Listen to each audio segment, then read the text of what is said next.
Okay, you can see where I'm at today. King Crusaders.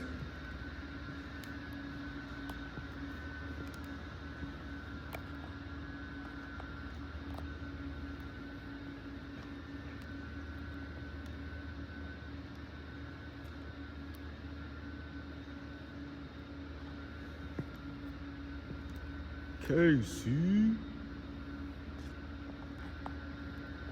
King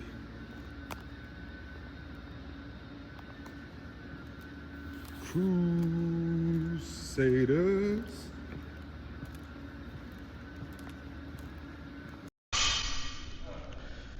All right, guys, we got another one. We got Coach George Ward here. Coach, thanks for joining us on Sweat Equity Stories, where we're all about the grind, the work, and the passion behind the success.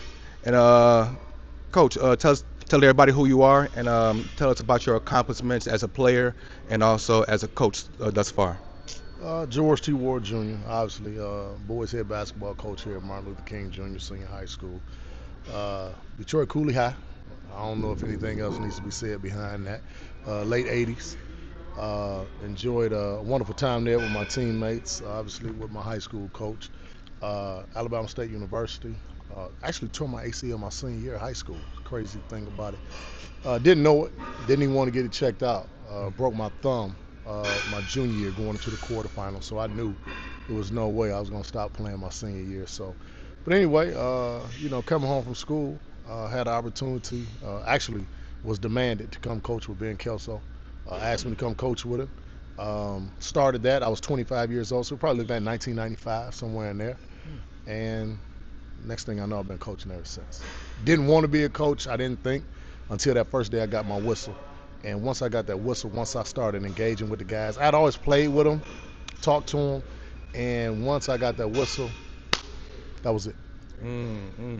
So tell us about some of your accomplishments here at King, or because I know previously personally you was at Southeastern, Southeastern. Oak So Park, so just kind of just I mean I'm sorry I didn't know Oak Park. So just kind of just Waterport. tell us. So just kind of just tell us as far as in your journey and as far as in some of your accomplishments throughout your journey as far as in championships or just accomplishments in general.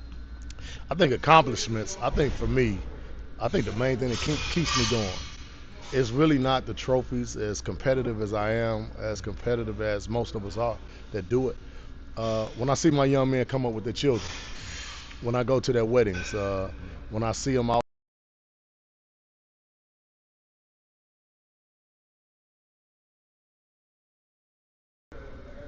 Hello. All right, Coach. Very sorry about that. No, no, you good, you Yeah. good. But yeah. So when you talk about accomplishments, I think obviously the tangible accomplishments of championships or trophies, that's what everybody kind of gets into, and we've done a fairly successful job with that. But I think looking at all of our young men go away to school, look at our young men not only going away to school, graduating from college, playing. I've never had a freshman who didn't play his freshman year of college. Mm. So everybody gets so consumed with the freshman year of high school, and mama and daddy want to live through his son and all of that, and he got to play, he got to get shots and all of that. But how prepared is the child for his freshman year of college? Mm. We consume ourselves with my son got to play because now it's a social media age. So everybody want to be able to post their child in their uniform, saying my child playing varsity, my child is doing this, and he's doing X, Y, and Z. But did you send him to a situation, he or she, where they're going to get developed properly so they can continue what you guys started years ago?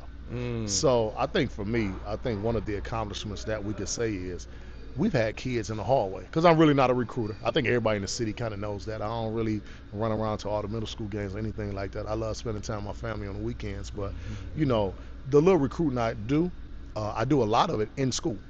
I do a lot of it through word of mouth, through relationships. So when I can say I've had kids that were in the hallway and have graduated from college and played college basketball, I think that's the greatest accomplishment that we could really say as a staff. When you look at Keith Bates, Carlos Carter, obviously Carl Finley for years, Joe Mack, looking at what we've been able to do from a development perspective, it's top notch. Mm. Mm. It's good to hear that, Coach. So how was it? How was it? How was your time? Can you just walk us through your your coaching career? Like, where did you start first? And yeah, oh, no, no, no, no. What? How about this? Sorry about that. If I was to walk into your practice right now, Yep. and I was to ask your players to describe you in one word, what would they say? Mm, fair. Um, I would think fair after graduation or junior senior year. Early, they would say tough. Early, they would say tough. And I think the crazy thing about it is the one thing that they could tell you is they learn while they're here. While they're here, they learn. Every day is, we always talk about teachable moments. Every day we're teaching. Every minute we're teaching. So we're going to stop practice. I keep my whistle in my mouth. We're blowing the whistle. We're talking. My coaches are engaged with the guys. So I think what we do, which is kind of foreign a lot of times, because I've seen some guys, I watch guys play early on. I go to Little League football games sometime, and you could see where you could tell there's not enough instruction involved. Mm. So when I look at middle school players coming in, the one thing that I said is we need to make it mandatory. If you're coaching middle school age kids or elementary age kids, you should be mandated to go to a real high school practice. Mm. You should be mandated to spend a week with a high school or college team. A week.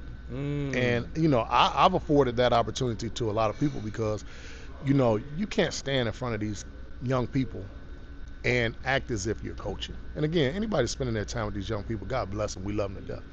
But the harsh reality of it is you got to be teaching every moment. And so when our guys leave us, the one thing that I can tell you, I don't care what level they go to, they're prepared.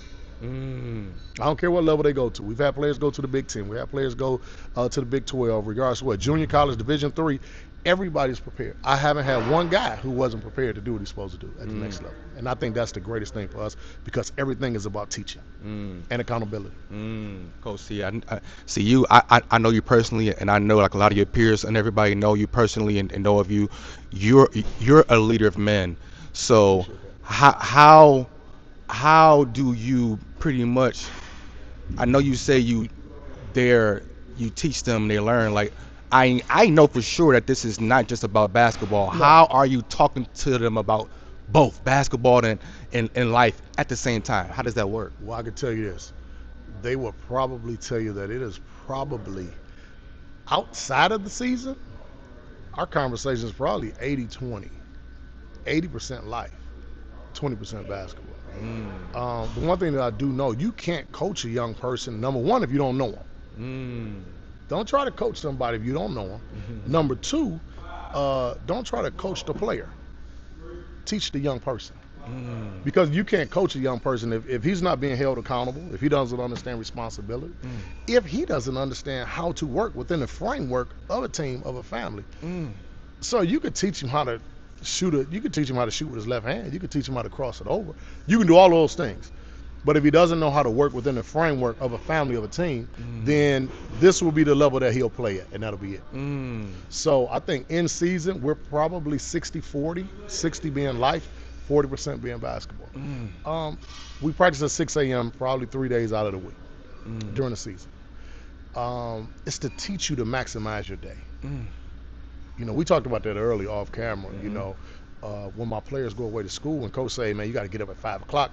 We got a 3-mile run or whatever the case may be. My kids are like, okay, this is what we're accustomed to.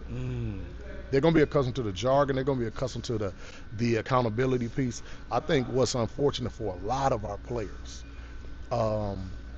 we've had some talented guys. And people say the basketball is down. The basketball, I think from a tangible perspective, yes, it is down overall because these kids don't play as much as we did. I get that part. But we've had some dynamic guys coming out of middle school that didn't get anything done because they went to the wrong situation. Nah, I mean, I'm not about to call out names or anything like that. And it's not because the coach is a bad person or don't know what the hell he's doing. But I can tell you this, oftentimes the parent gets too consumed with how the child feels or short-term goals. I've had coaches, I've had parents sit in the gym and tell me, well, you know, gee, I want my son to come play for you, man, but he got to play as a freshman. Okay. I can guarantee you his freshman year in college will not be as good as it would have been if he came here. So I think that's one of the biggest things that we have to do. We have to do a better job because our young people they're training and they're playing a lot when they're younger. The training is terrible, but I think they're playing a lot when they're younger, and that's helping them. So they have some skill, but oftentimes they don't know how to play. So I think that's where we have to do a better job. And, you know, we try to help all the young guys and even my peers. We share information and we try to get better for the totality of the league in our city. Okay, so speaking about the league of the city, and then also you mentioned the youth, as far as in you think every youth coach should be able to be affiliated with the high school team. Yep. So how can we build a fraternity to where coaches, because like, you know, oh my God, you know, I've done youth coaching as well. Done a good job too. And I appreciate that. And then you see guys fighting with referees. You see guys, parents in the stands fighting. How can we, like, what can we do? Because like you're a dad as well, and like you're a dad as well. So First. yeah, for sure. So you had to be a dad in the stands, and also you're a coach too. So you have to be, like, how can we as coaches maintain our discipline as far as in where we're teaching, as far as in with the kids, and youth? Like, how can we come together on that aspect? Making the main thing. Like, what's the main thing? After it's all said and done, what are you really doing it for? Are you really, is everything that we do, is it really about the trophy in the end? If that's the only reason why you're doing it, then, you know, we're doing it for the wrong reasons. And our largest trophy, we will not get until years down the road. So when I look at a lot of my players, when I see them, man, and when they have their children and they come back and they bring their children, it's amazing to watch them as fathers. And I think oftentimes when they bring them back, it's saying, Coach, look, I'm doing what you told me to do. So I think when I see, you know, obviously we've seen the videos at youth football and AAU basketball, young basketball teams and players and coaches, the parents fighting, because they don't really understand what's important. When I see parents in the stands arguing with officials to a point where it's gotten personal, then you need to go sit your ass down somewhere. Excuse my mouth. You need to go sit your ass down somewhere and really think about what's important. How is it that a fourth grade basketball game can make you even argue with somebody? Come on now. So I've sat in the stands and I've watched, and I think what's appalling, I think one of the things that's appalling for me is to see a lot of our mothers. Lord knows my mother was the constant in my life. I lost my dad when I was 9 years old, like yourself. Sorry to hear about that. And my mother couldn't have behaved like that. And if my father was alive, there was no way in hell my mother would have behaved like that, because he wouldn't have allowed it. And now I understand it's 2025, so that term. But it's some of the dads too. Well, that's why they can't control what they're supposed to control, because the father is literally, he's so consumed with his child winning that his child is really losing. So I've seen so many fathers just lose their mind at a basketball or a football competition because, okay, your kid is pretty good. I get that. What's next? And if your son's life, if your teaching is rooted in fundamental education and learning, then there's no way this basketball game could get you that emotional. Or this one call, or this one segment of time in your life. Like, why is it that hard? Like, what can we teach these, like pretty much like what you're saying, like, what are we teaching these guys if you're arguing with the ref over a call that your son got hurt? Teach your son at the moment to overcome. How to handle every aspect of life, in most importantly, adversity. Each of my sons, by the time they were in elementary, middle school, I was coaching, right? And when I would go to their games on the weekends, football games, baseball games, I never went with my coaching gear on. So the parents that didn't know me, I didn't want them to. Specifically the coaches. I didn't want them to think I was hovering over them. And I stood and I watched. And their mother sometimes would say to me, well, you need to talk to the coach. No, I ain't talking to the coach about nothing. I'm going to say hi. He's going to know who I am from a paternal perspective. He's going to know my name. He's going to understand, hey, man, coach my son however you see fit. because he's not going to be disrespectful. I'm not going to allow you to disrespect him. But really, how do you disrespect the 10 or 11-year-old? I don't know how that's possible, but, I'm a different type of dude. So I think the one thing that I watch when I go to games as my children were growing up, my daughter was in cheer, all of that. I'm watching to see how my child is receiving the coach. I'm not concerned. I'm not coaching the coach. I'm coaching my kid.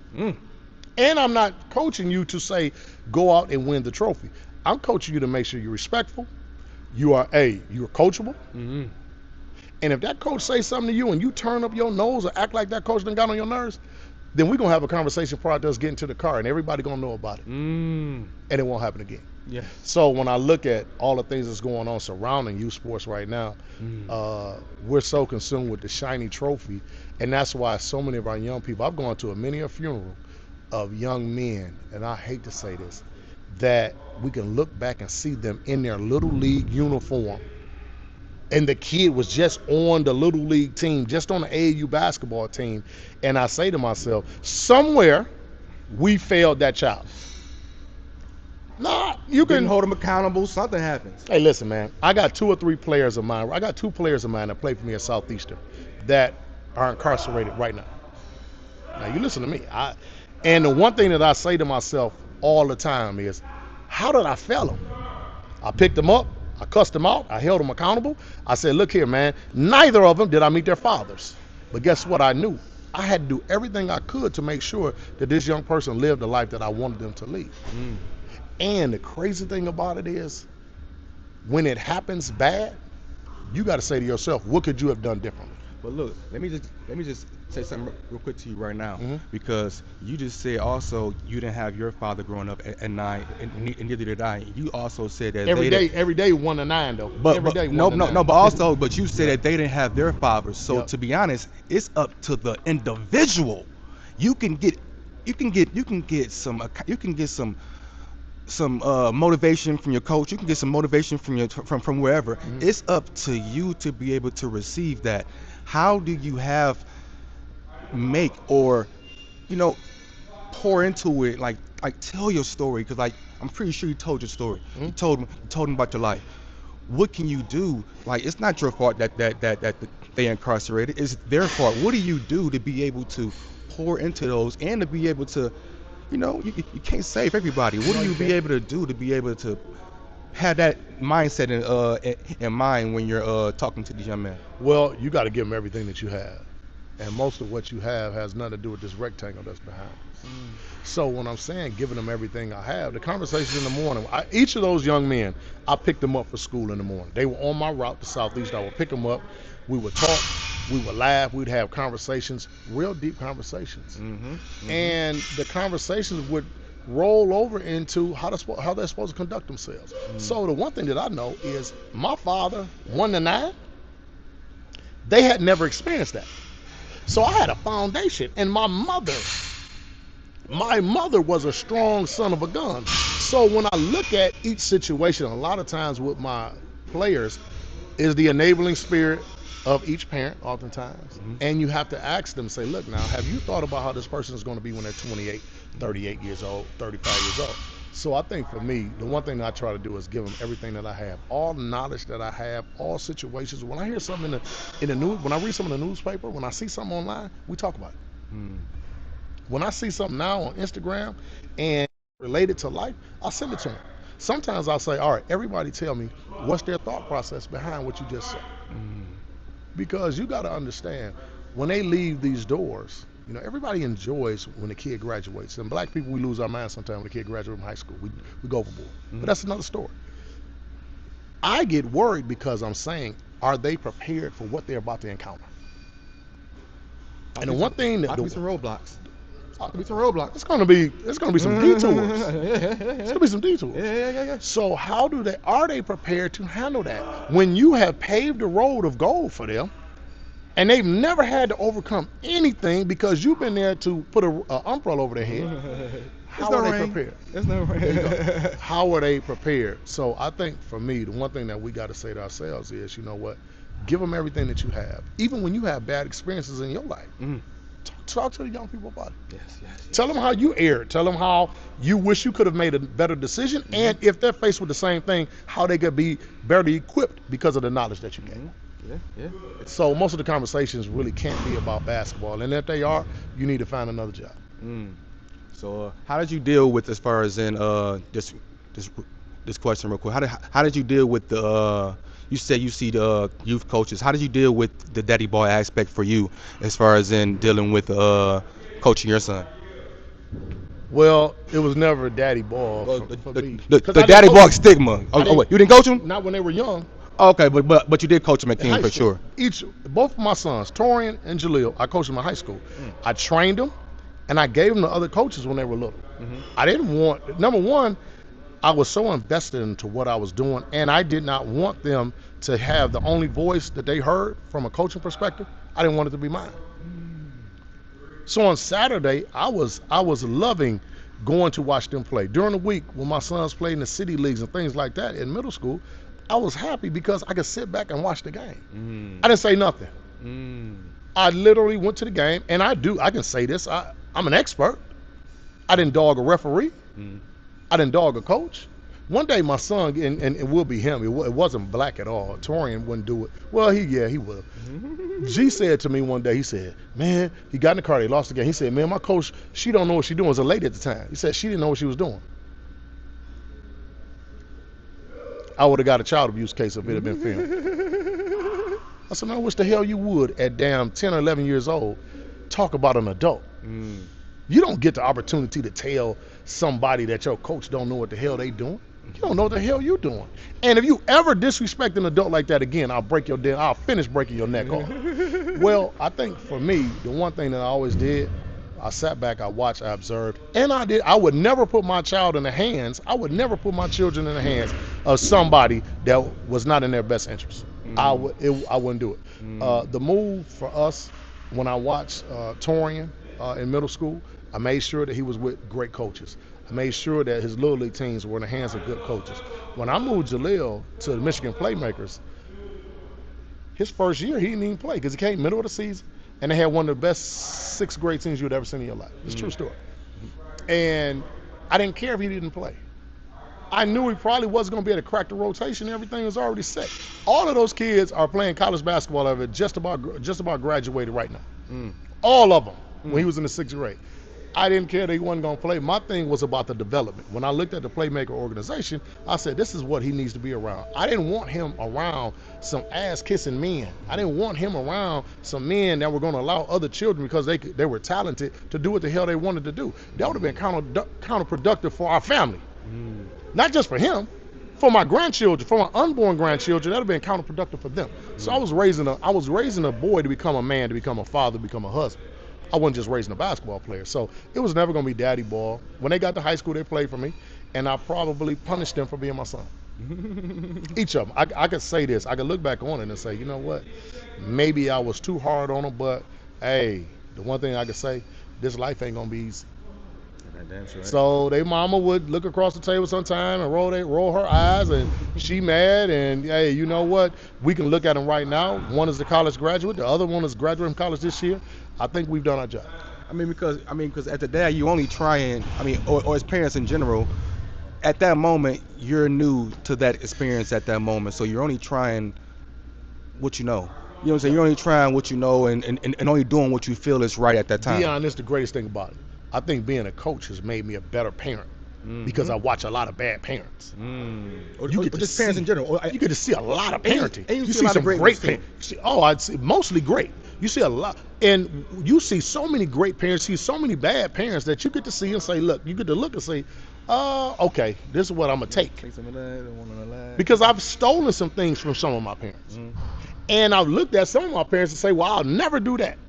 And so what you have to do as a parent, you gotta say, okay, what do you think will work best for your child, and what do you think this parent over here did that? And we may not see the immediate benefits, but I can guarantee you, long term, we're going to see it. So I've stolen some of that, and I praise God for them, and I really appreciate it too. Okay, so who's your coaching style like as far as in Hmm. the NBA or college? Wow. Um, you know what? I really don't know. I'm so me that it's probably crazy. The one group of people that I say I can look at and say, you know what? I like what they do. Obviously, John Thompson for me growing up.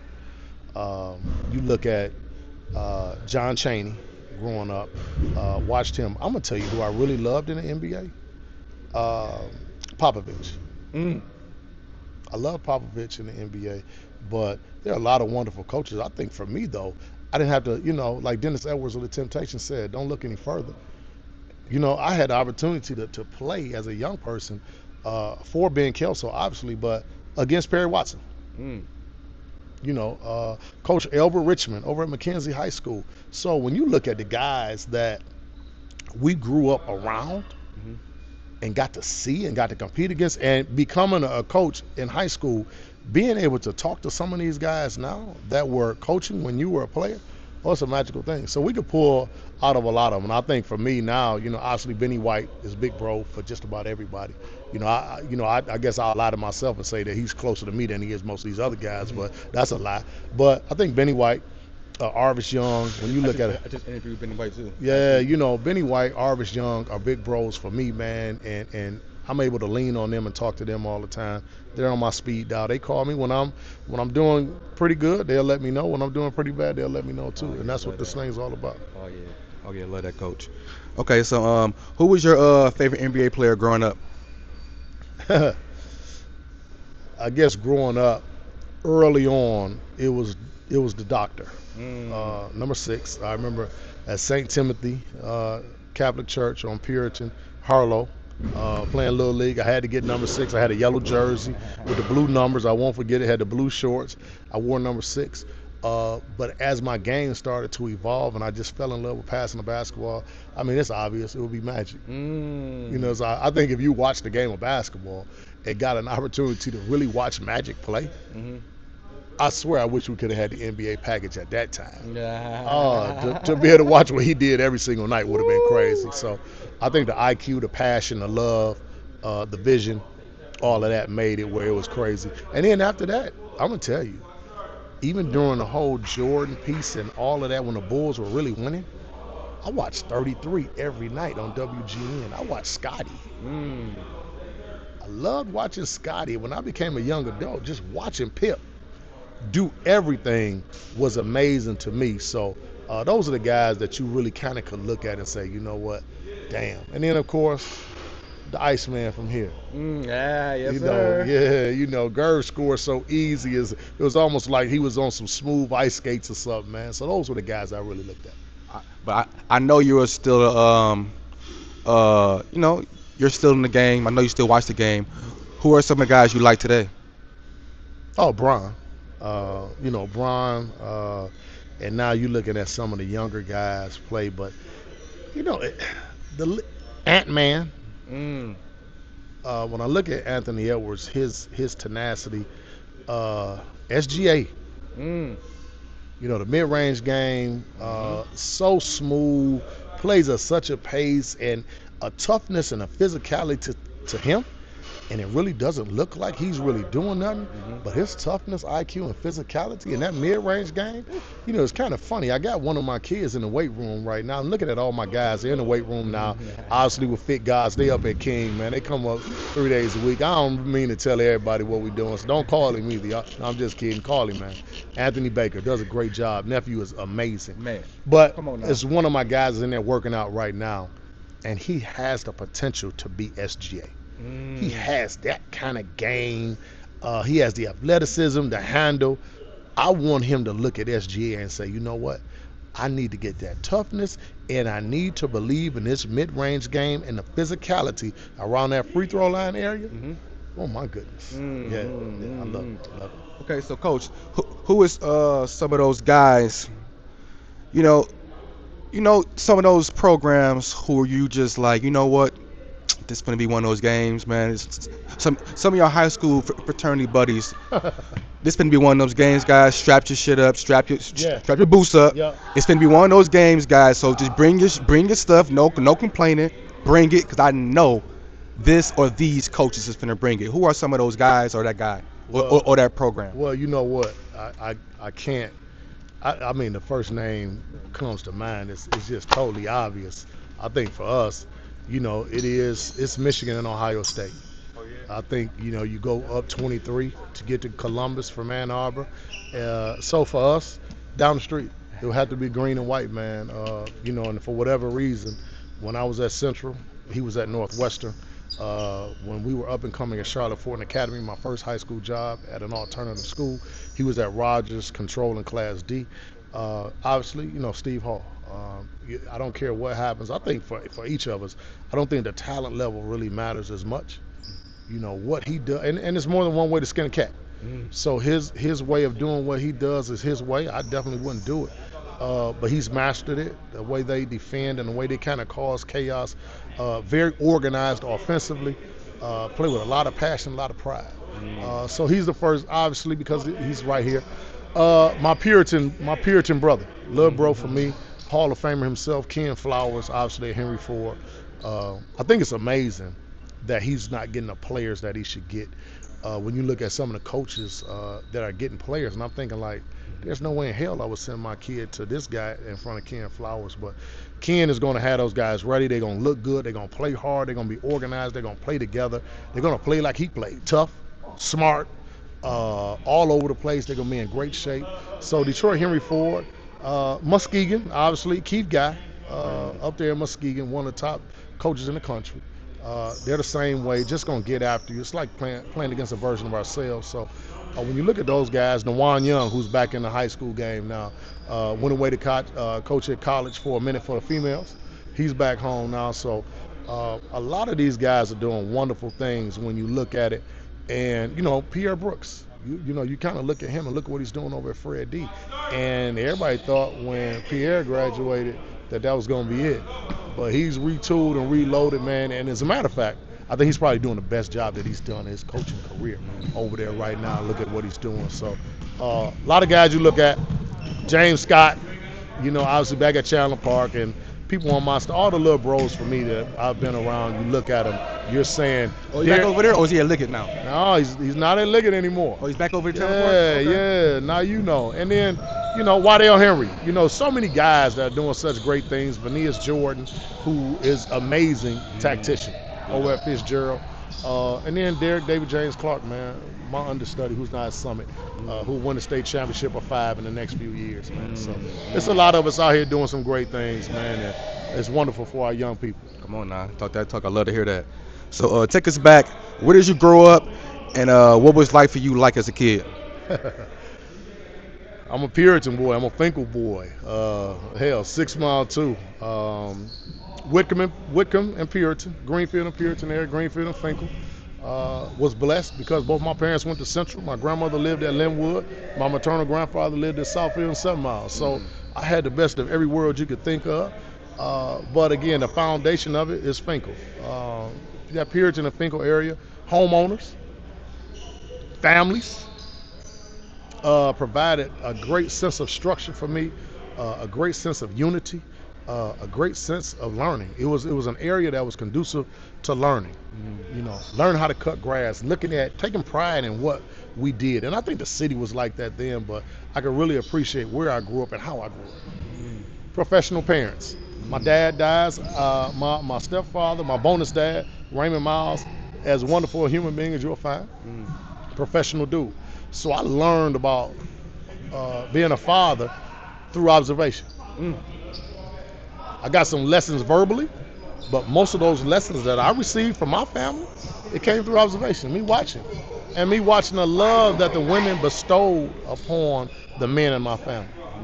I think that encouraged me to become a man more than anything, watching the way that the men in my family were loved. So, obviously, growing up in the height of the dope era, I'm born in 1970.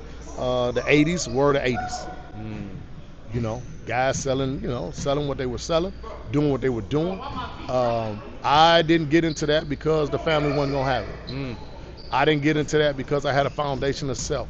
But the one thing that I could tell you, I learned a lot from it. Mm. And a lot of my guys that, escaped some of those things are now living a great life because of lessons they learned as well. Mm-hmm. Sometimes we learn lessons in different ways. So Mm-hmm. I think for us, learning how to live and learning how to matriculate in the height of the dope era and being able to come out kind of unscathed, it shows a lot of your internal fortitude anyway. Mm. Oh my God, coach, that's good stuff. So, who or what first introduced you to the game of basketball? Wow. Just growing up in the neighborhood, hooping in somebody's backyard. But I think how I fell in love with it, going to my aunt and one of my father's best friends. My dad was sick with leukemia.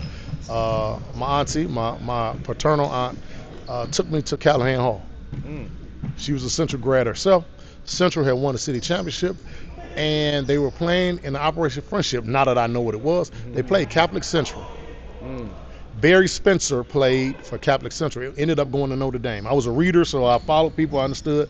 And Phil Blevins and those guys were playing for Detroit Central. And I saw the aura. I felt it. I smelled it. And it was like, damn, this is what's happening. The creativity, I loved it.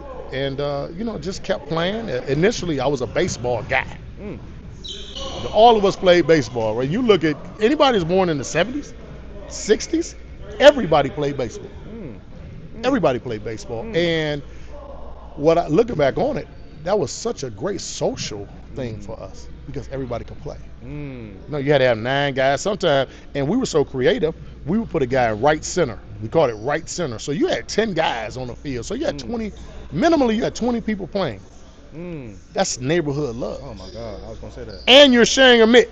Mm. So if Deion Walker didn't have a mitt, if he was right-handed and needed that left glove, when I came out the field and his team was done batting, I just tossed him my mitt. Mm.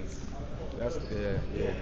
We didn't talk about, man, George ain't even got a glove. We laugh at him, any of that. Mm-hmm. We knew, like, oh, this is my dog. He ain't got a mitt. Don't worry about it. We ain't got to talk about it. He got mine right now. Shit, we all playing. We all playing. You know what I'm saying? So, I think socially that was wonderful for us. But I was a baseball phenom growing up. My first taste of that, Kelly Park, Quarry Elementary School, right on Puritan, west of Greenfield. We played all the time. Mm. Basketball came and it became kind of easy and fell in love with it. And who knew this would be kind of the catalyst for my life? Okay, that's great, coach. So, when you were young, did you have a coach or mentor who left a big impression on you? Too many. When my grandfathers, my mother, my grandmothers were unbelievable. My family, but externally, Robert Slack's dad, Coach Slack, Mr. Slack, Jay Alexander's father. Jay Alexander, who's the head of athletics for Detroit Public School Community District, his father, I think his father may have whooped me 5 or 6 times on Puritan in front of everybody. He was over gang squad, but he was our coach baseball. Jay was a phenom in baseball. Jay was about a year younger than us.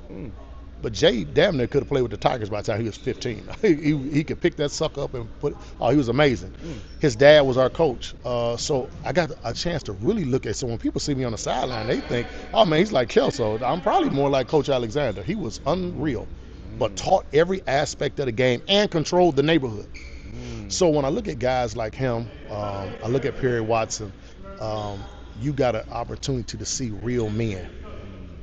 And I think more than anything for us, that's what this thing was all about, being able to see men like that every day. Ben Kelso, everybody talk about his coaching ability, which X knows he's one of the top 3 coaches ever in the Midwest, probably ever in the country.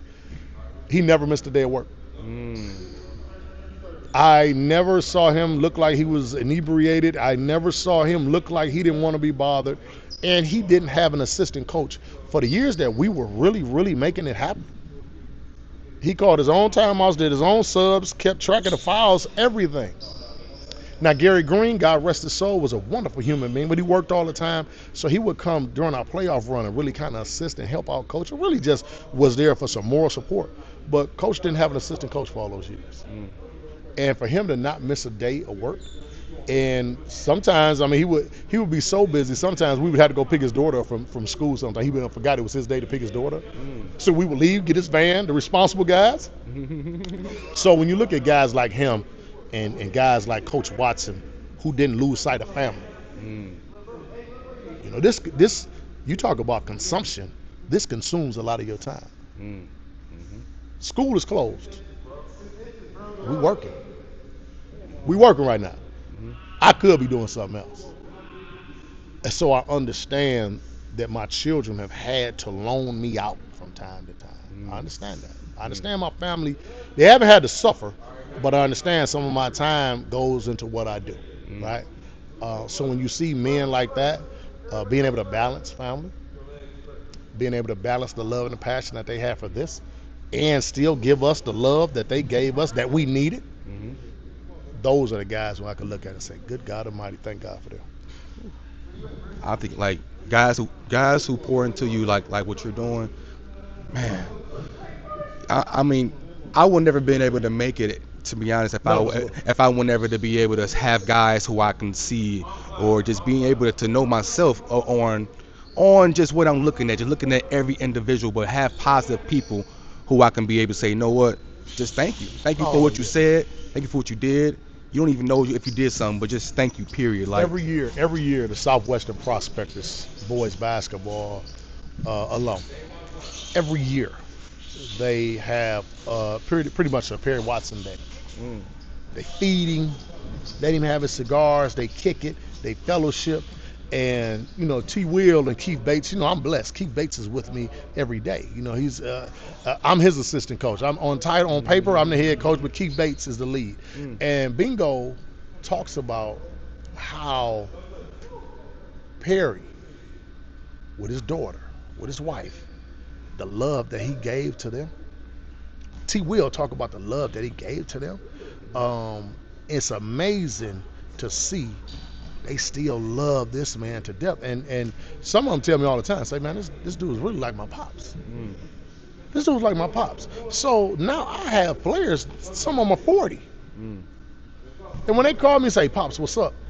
That's, oh man, come on. That's everything for me. Man, come on now. That's everything for I me. already know it. I You know know? it. So, well, what did hard work mean to you back then compared to what it means now? Wow. Well, the men in my family always told me, you don't work, you don't eat. Mm, You don't work, you don't eat. So I added to it, to these guys. I say, if you don't work, you don't eat. That means it's a privilege to work. So now if you listen to the statement, you don't work, you don't eat, it means eating is not a given without the work. So as a man, you can't demand the largest piece of chicken at the table if you haven't earned it, if you don't have the largest responsibility. mm, And you know, oftentimes I listen to so many people talk and I see so many things and read so many things. It's amazing because we've stopped rearing that type of young man. mm, So for me as a young person, I understood what hard work is. I always worked two jobs. I always made sure that we had multiple streams of income. I was blessed to have, you know, especially early on. I didn't have my daughter till I was 40. Early on, I had a mother for my sons who was a caregiver, money maker, money saver, business lady. And she ran the day-to-day operations of the household. mm, So for me, being able to go out into the world and work hard and do what I had to do, it was an amazing thing. But I had a partner that was willing to do the same thing. mm, So I think for us, our young men have to see men in leadership. mm, Our young men have to see what men do when they lead mm, and they work and they make decisions.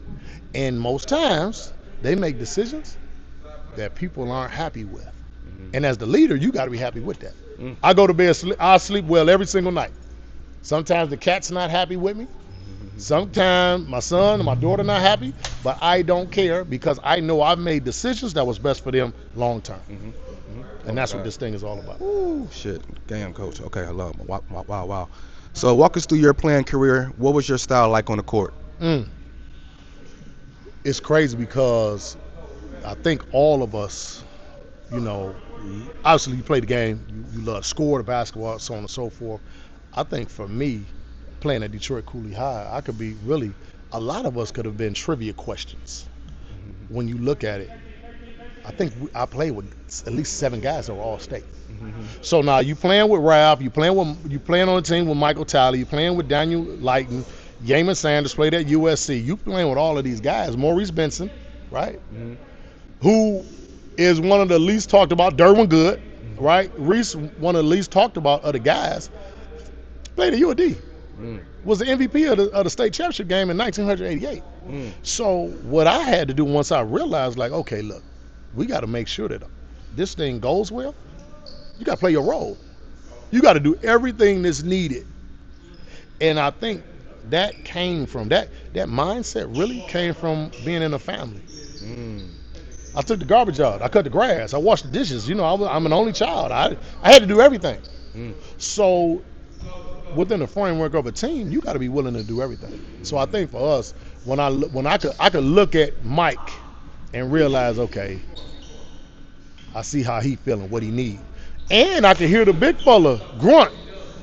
I could hear D grunt. If he ain't had a couple touches, I don't care if we scored this sucker or not. Because Rap gonna get his shots up. Mike gonna get his shots up. Now Derwin is coming of age now, so everybody can't be out here thinking, man, I'm gonna get the biggest leg off the turkey. Somebody got to get the gizzard.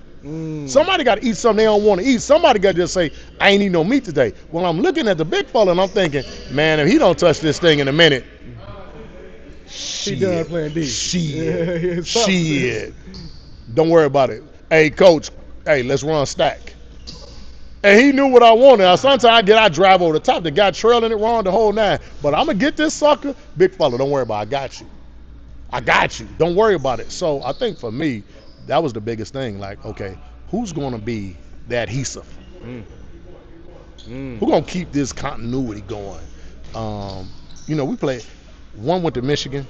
Rav turned down Michigan State and Wisconsin. Went to Boise State, obviously, first. D went to Missouri. Yaman went to University of Southern California. Yaman played at USC.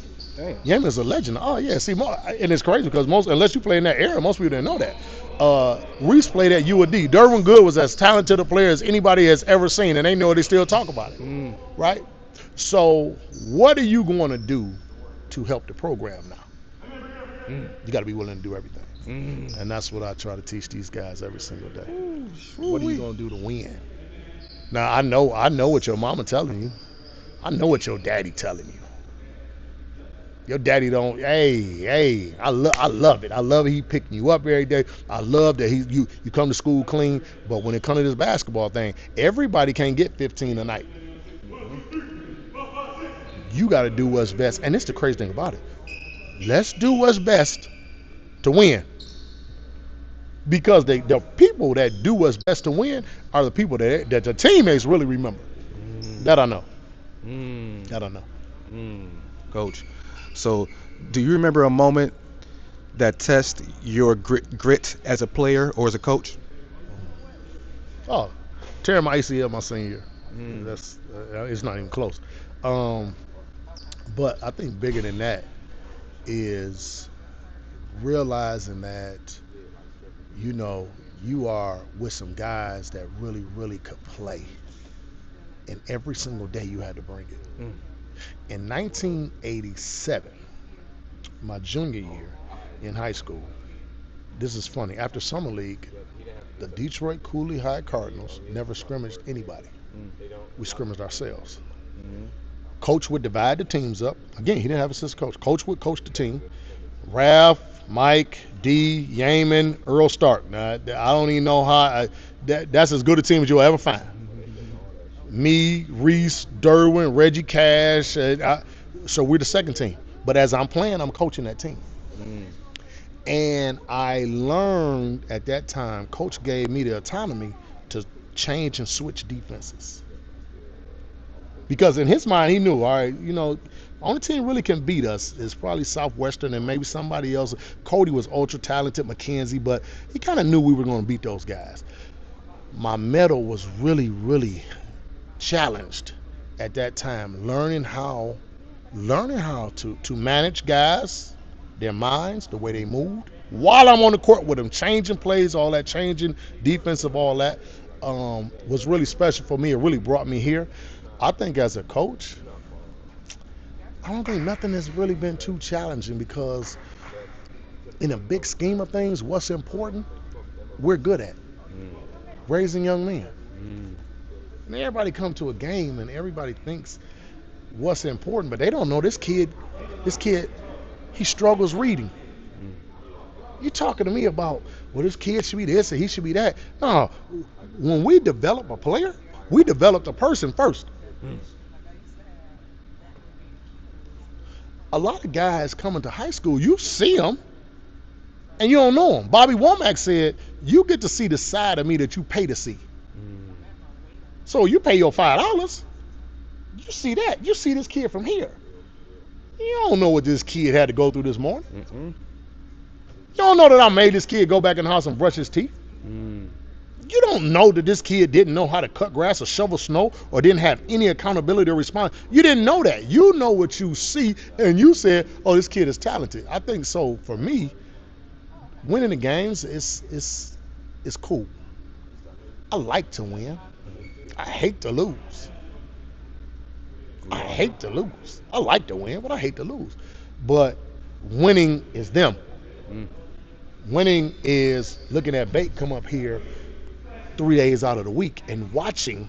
See, I'm watching to see after the first workout with Hit God, I'm waiting to see who don't come the next day. See, I'm waiting to see who got an excuse for not working. Because what I understand is when you a man and you need a second job, you ain't gonna go get it. What I understand is when your son needs you to come to readmit him in the school because he been kicked out, you gonna send his mother. Instead of you showing your ass up and making sure it doesn't happen again. So this is where it starts here. See, everybody think a man, one day you look up and he miraculously is a man. No. We start that shit right here, right now. Daily disciplines, man. Come on now. Daily disciplines and understanding that, you know what, God has blessed us to be in a position to lead because we're ordained to lead. Who's going to teach you how to lead? Who's going to teach you the intangibles of leadership?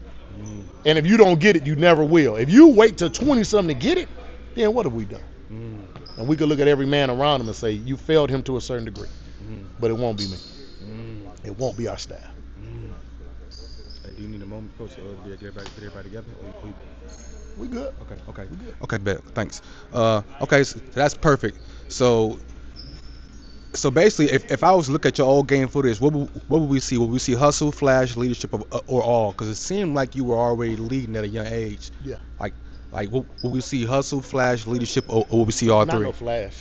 You wouldn't see flash. You would see everything that was necessary, everything that was needed to win, to be successful, everything that was needed to keep everybody focused.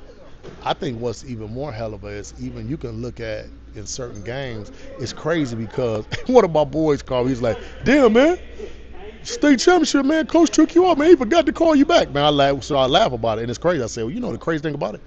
Against Catholic Central in the regional final, I had 13. I said, hey, and guess what? You ain't say nothing about that. So I think for me, whatever was deemed necessary at that time, it's the same thing here. Whatever we feel like we need to do in practice that day, we can deviate from the script.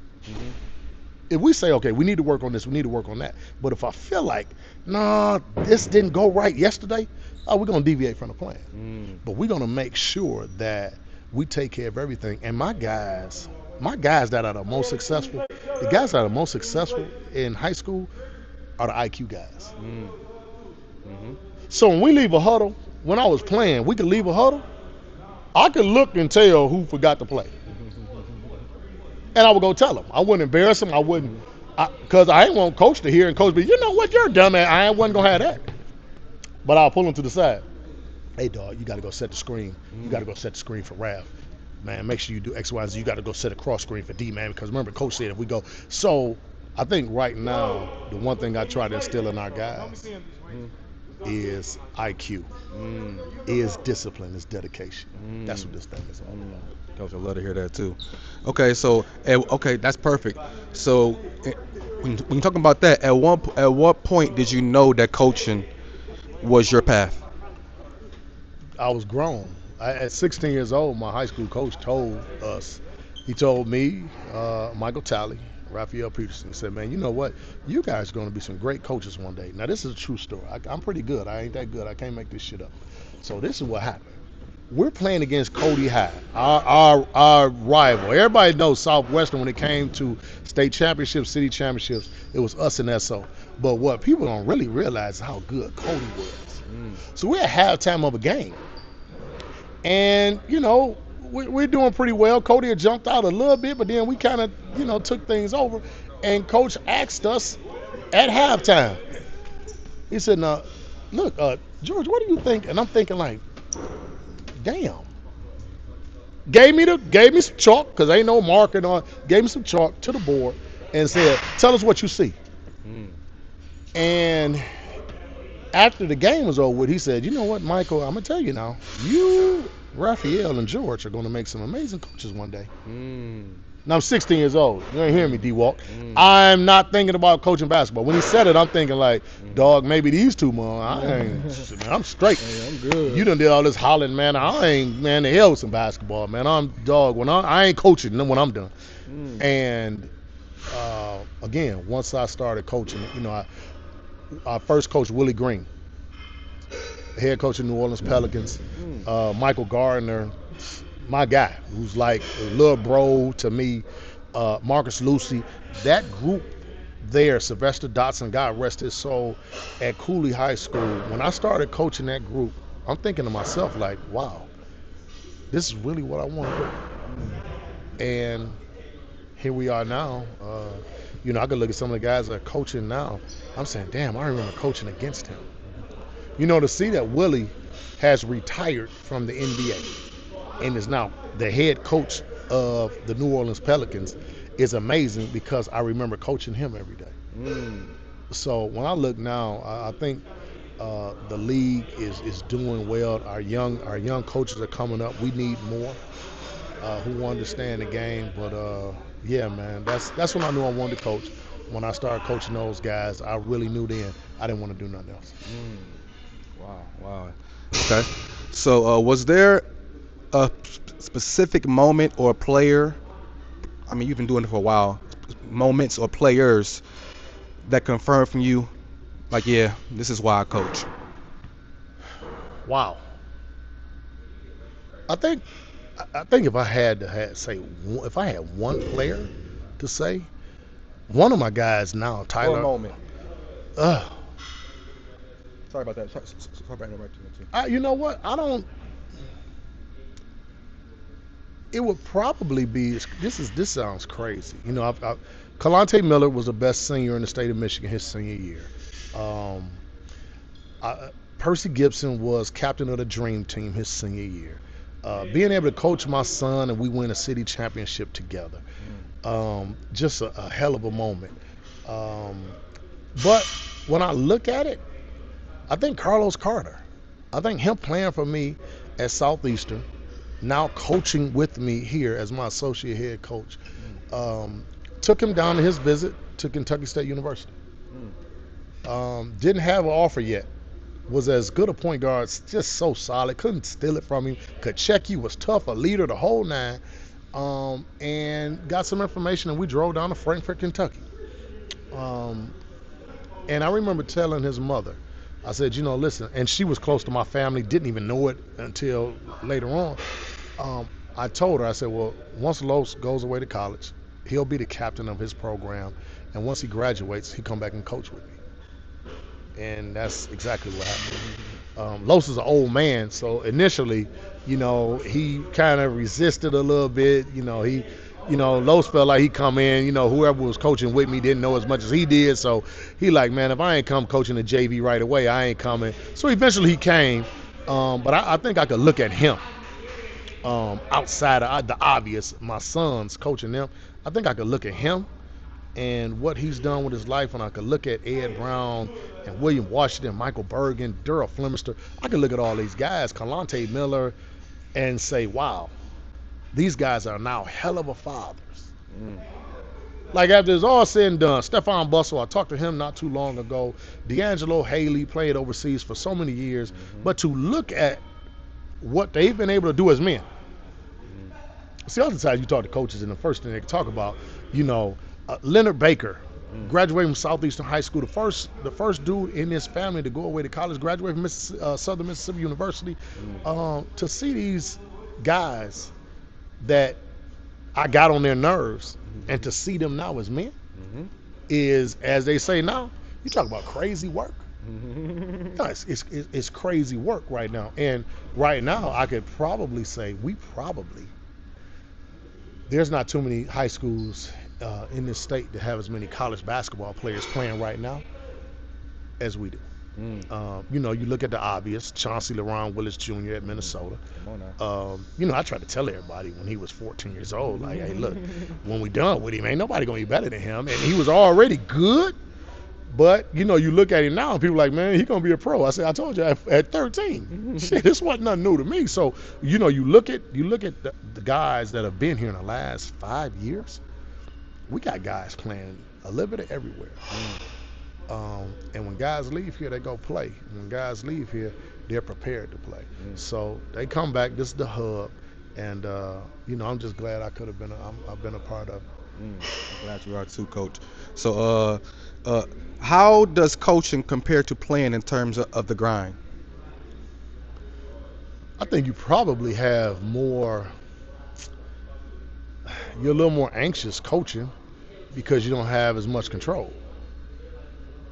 Once the ref throw the ball up, now you just you hoping all your preparation, all your strategies, everything, your adjustments on the sideline really helps your basketball team, because ultimately ball got to go in the basket. So I think that's one of the things that's a little different. You have control of tempo. You can manipulate some things, and we've been pretty good at that. But I mean, you don't have as much control. So the control you have, you better utilize it. And you better prepare your guys to learn. I think, and you got to prepare your guys to fight. And as black men, the one thing that I tell anybody is, this life, you won't physically have to fight people too much, unless you're a nut. If you got to do a lot of fighting, you're doing something wrong. But mentally, emotionally, you got to be prepared to fight.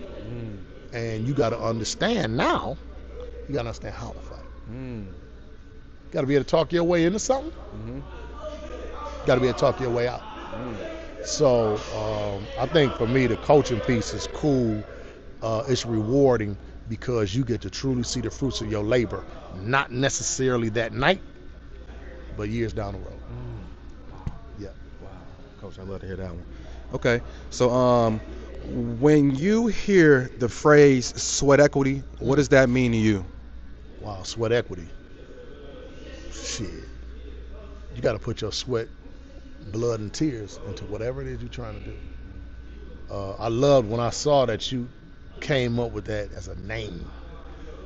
I said, that's hell of it, because that's what this thing is all about. One of my, this is the time of year where school is about to start for high schoolers, and your college guys have left about a week or two ago. And getting to talk to them, one of our guys, like nephew to me, Aaron Wade Waldron Jr., man, him and Jaleel Tariq Ward, they sitting around, they talking, man, and we get to kick with them.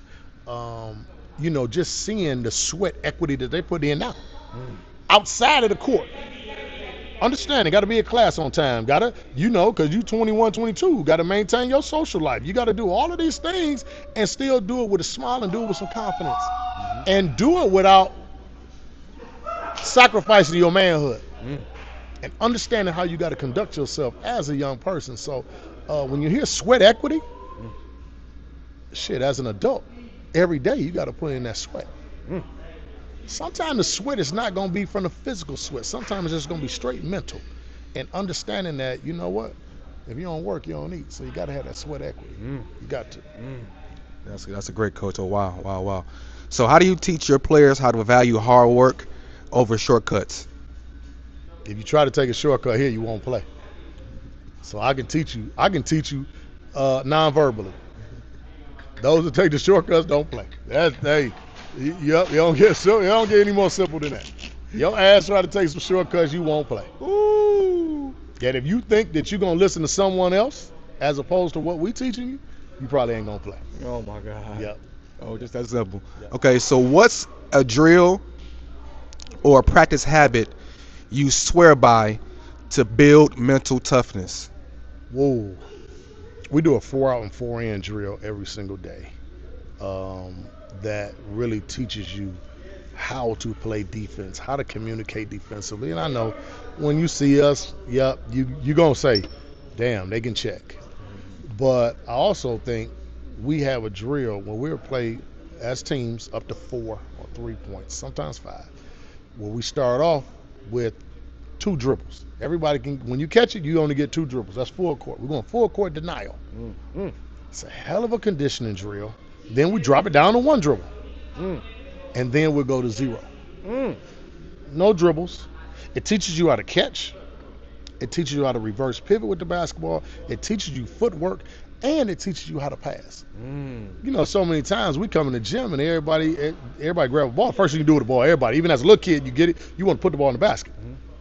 Well, that's just a piece of it. You gotta be able to pass with the outside hand, because if I'm a deny, you gotta be able to pass the outside hand. You gotta be able to pass somebody open. You gotta be able to cut and move without the ball. You have to do it. And so that drill teaches you every aspect of the game. Every aspect. That's very mental, Coach. Wow, damn, that's a good one. I gotta come back and be able to see it in action, but I know if you don't probably want to tell you. Probably don't want to tell the secrets. That don't make no difference. Okay. Because listen, we haven't invented anything, and I think the one thing about it is, do you have enough patience to do some of these things, and are you able to really, really teach it? Teaching and learning, when it's done effectively, becomes very boring, but it's very exciting at some point. See, again, we're too short-term thinking. Even as people of color, we want everything right here, right now. No, I understand it's a gradual progression. The one thing that I do know as it relates to coaching is it's teaching. If it's nothing else, it is teaching. The one thing I can tell you is I'd be a great driving instructor too. I'll be a great driving instructor, because guess what we're going to do? We're going to learn how to bag up, you got outside that line, let's do it again. It's going to become so monotonous. It's going to be so much repetition involved that once you get good at it, you're going to get bored. That's when I know we can move forward. All right, you got it now. Let's do something else. Walk them through it. Oh, my God. Oh, God.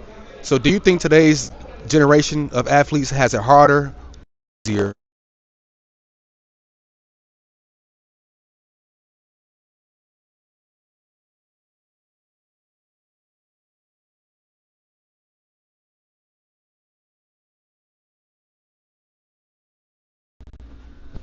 All right. 3 more questions. Okay. Sorry about that, Coach. I'll say. So do you think today's generation of athletes has it harder or easier when it comes to earning success? Oh, that's crazy. As much as we've tried to make it easier for them, we've made it much harder. Because when you look at success, they've had short-term success. Best 5th grader on their team. Best 8th grader on their team. Then you get to high school, you're not prepared. I think for us, it's been too much emphasis placed on one aspect of the game. The offensive lineman does not get as much credit as he deserves in Little League football. When he gets to college, when he gets to high school, he starts to get it, but early on, everybody wants their son to what? Play running back, quarterback, wide receiver. Everybody got to score a touchdown. And I think it's the same way with basketball. I think most people don't really understand what success looks like and what success is going to look like long term for their child. So, the one thing that's missing now is the fundamental teaching of the game, and that's of all games. So I think we've made it more difficult for them because we don't understand what success looks like oftentimes. Oh, wow. Thanks, Coach. Thanks for that. Okay, so when your players graduate and move on, what's the number one thing you hope they carry with them from your program? The accountability and responsibility. But when you talk about responsibility, it's not just a responsibility to yourself.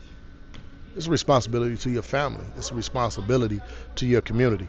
When I go out and speak to the community, when I go out and do some of the things that we do, and volunteer and do some things, maybe have to speak somewhere, I take my guys with me oftentimes.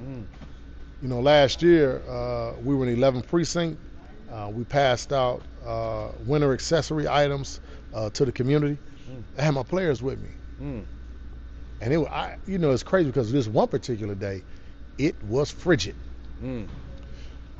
But they needed to see that. Mm-hmm. They needed to see that. Yeah, coach got a hat on, and I got multiple hats. I got multiple pair of gloves. But am I going to be satisfied with having my own shit? Mm-hmm. Or do I want to make sure that as many people in our community have what they need? Mm. And once they see that, you know what? Okay, this is what coach is about. At some point in time, they're going to be about it too. Mm. So, holding themselves accountable, being responsible to someone other than themselves, being a good family man, being a wonderful husband, being a wonderful father, and still, when you become an adult, still being a good son. Mm. Being what you're supposed to be to your mom and dad and to your family. I want them to take that. Oftentimes we talk to them so much about money. And our people have equated success, most times, with something that's tangible. And oftentimes it's money. But I know a lot of people that have access to money and they aren't good people. Mm. And even with their money, their family and the community can't rely on them. So what good is your money? None. Oh my God. None. It's worthless. Mm. Talk to me, coach. Talk that stuff. Okay. So what's next for you and your team this season?